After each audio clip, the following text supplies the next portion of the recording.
குயிக்காக ஹெல்த்தியாக செய்கிற மாதிரி பிரேக்ஃபாஸ்ட் ரெசிபி தேடிட்டு இருக்கீங்கன்னா இந்த மில்லட் போஹா ட்ரை பண்ணி பாருங்கள்.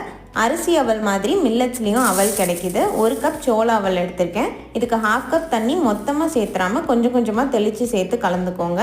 ஒரு 5 நிமிஷத்தில் இந்த மாதிரி சாஃப்டாக உதிரியாக கிடச்சிரும். கடாயில் கொஞ்சமாக எண்ணெய், கடுகு, வேர்க்கடலை, முந்திரி பருப்பு சேர்த்துட்டு நல்லா க்ரன்ச்சி ஆனதும் இஞ்சி, பச்சை மிளகாய், வெங்காயம் பொடியாக கட் பண்ணி சேர்த்துட்டு நல்லா வதக்கிக்கோங்க. காய்கறியில் நான் carrot, beans, try colour capsicum சேர்த்துருக்கேன். இது கூட 1 டீஸ்பூன் உப்பு, 1/4 டீஸ்பூன் மஞ்சள் தூள் சேர்த்து கலந்துட்டு ப்ரோட்டீனுக்காக நான் பன்னீர் உதிர்த்து சேர்த்துக்கிறேன். முட்டை கூட நீங்கள் பொரித்து சேர்த்துக்கலாம்.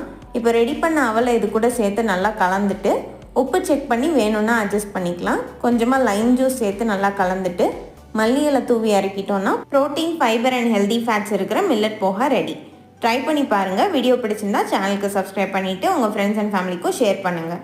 தேங்க்யூ ஃபார் வாட்சிங்.